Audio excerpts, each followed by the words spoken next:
4 horas e 42 minutos, 4 e 42, sempre ao vivo aqui na nossa Jovem Pan News Fortaleza. Eu sou Thiago Lima, seu amigo de todas as tardes com as notícias quentes. São 4 e 42 de uma quinta-feira ensolarada na nossa capital cearense. Um sol na cabeça de cada um aqui nessa Fortaleza Bela. Estamos quase lá, hoje é quinta-feira, amanhã já tem o sextou. Às 4h43, daqui a pouco eu vou botar os ouvintes no ar. Eu tô vendo aqui, tem muita gente falando. Vai, todo mundo, viu? Todo mundo vai falar hoje. Mas agora eu tô recebendo aqui na linha, já estou na linha com ele, pra gente conversar sobre esse tema. Nós anunciamos desde o começo do programa, porque houve uma alteração. O Conselho Nacional de Política Energética aprovou o aumento da mistura de biodiesel no diesel de 14% para 15%.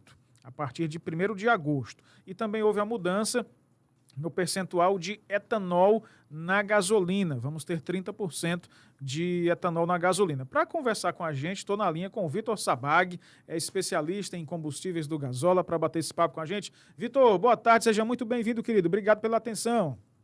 Fala, Thiago, boa tarde, tudo bem? Como é que vão as coisas por aí? Tudo bom, aqui tá um sol para cada um. Como é que tá por aí? Um frio. Tá sol, mas tá frio. Você tá em São Paulo? São Paulo. Tô vendo o noticiário que está bastante quente aí. Mas, Vitor, vamos lá então. Eu queria que você explicasse para a gente essas mudanças, né? Explica direitinho o que aconteceu, como é que vai ser a partir de agosto.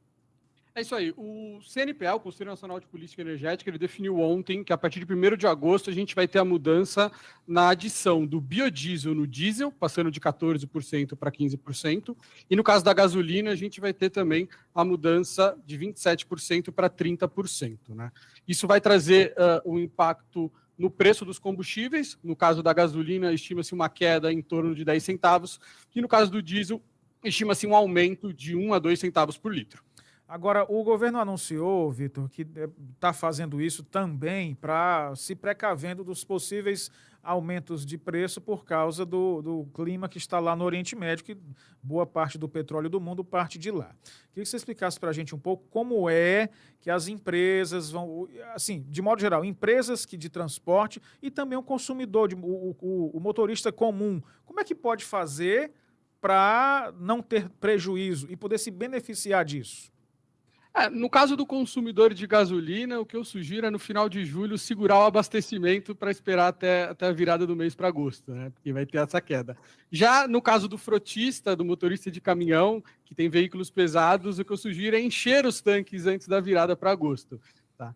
E é justamente o que você falou. A decisão ela foi muito impactada também por conta da dependência do Brasil na importação de diesel. Né? A gente teve recentemente a escalada da guerra Israel-Irã, que fez o preço do petróleo subir, por mais que já tenha caído, e esse simples movimentação já fez com que a gente tivesse alguns aumentos no preço do diesel nas bombas dos postos.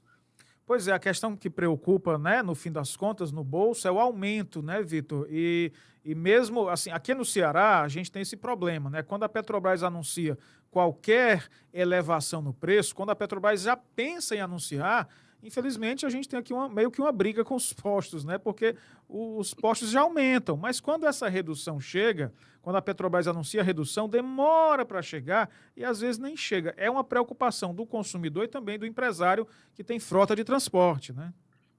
Perfeito. Até uma teoria que diz que os preços sobem igual um foguete e caem como uma pena. Então, quando há uma queda, ela vai caindo devagar, quase parando. Quando tem uma alta, sobe rapidinho, né? Ô, Vitor, agora também queria falar um pouco sobre o biodiesel, né? Ele exige do frotista, de quem tem, desde pequenas até grandes empresas de transporte, ela exige uma operação, uma questão técnica diferente, operacional, por ser um combustível diferente? Então, eu costumo dizer que isso aqui é uma guerra de narrativas, tá, Thiago? Porque a gente tem, de um lado, alguns grupos sindicatos em que alegam que os motores estão preparados para receber uma adição de biodiesel, tá? Do outro lado, a gente tem grandes frotistas, ou seja, os empresários que têm frotas de caminhão, que alegam que a adição de biodiesel no diesel traz mais problemas mecânicos na manutenção dos veículos, tá? Por mais que os novos veículos já estejam, de certa forma, preparados, o que preocupa é no caso daquele caminhoneiro que tem um veículo mais antigo. Com toda certeza, quando esse veículo foi produzido, ele não estava preparado para receber biodiesel. né, o biodiesel acaba causando, em alguns casos, problemas na manutenção.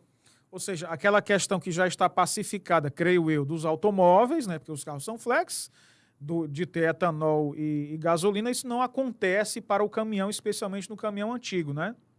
A discussão justamente é o caminhão antigo, porque o caminhão novo, as montadoras alegam que eles estão preparados para receber essa adição de biodiesel. No caso dos carros também é uma discussão, né, Thiago? Porque o carro, quando é flex, sim, ele está, obviamente, preparado para ter essa nova gasolina, porque ele roda tanto com gasolina quanto com etanol. Mas um carro, por exemplo, importado, comercializado na Europa, produzido na Europa e que vem aqui para o Brasil, ele certamente não foi feito para andar com etanol. Agora é ver se esse carro consegue andar com 30% de etanol na gasolina. Ah, eu não sabia, então. Quer dizer, essa política de carros flex não é praticada na Europa? Não, porque o etanol não é um produto comercializado na Europa, por exemplo. Você não consegue abastecer etanol na Europa, é um produto nacional. Ah, então o Brasil é que tem essa política de ter etanol. Agora, também avaliando, você acha positiva esta determinação do governo, desse aumento dos fatores relacionados a biodiesel e a etanol no diesel e na gasolina? Qual a sua avaliação? Eu acho bem positivo quando a gente olha sob o prisma da transição energética. É importante para a gente ficar menos dependente de produtos fósseis, né, que poluem menos o meio ambiente. O ponto sempre é a preocupação com a demanda desses produtos e o preço. Quanto isso vai impactar no preço do combustível, sem pensar, é claro, também nessa questão mecânica.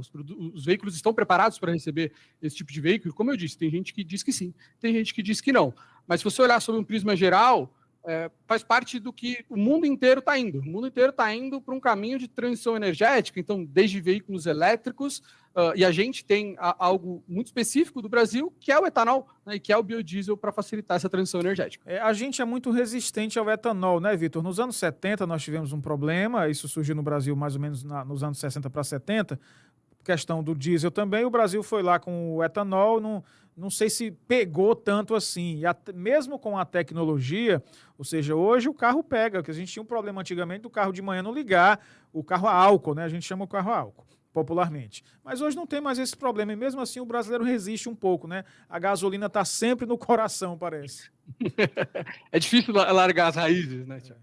Perfeitamente. Vitor, quero te agradecer muito pela atenção, por bater esse papo com a gente. O Vitor Sabag é especialista em combustíveis do Gasola e sempre gentilmente está batendo esse papo conosco aqui. Estamos sempre de portas abertas e agradecendo sua atenção, querido. Obrigado, gente. Boa tarde para vocês. Valeu. São 4h50. É o intervalo comercial. Na volta, a participação dos ouvintes e também as informações do futebol. Voltamos em instantes.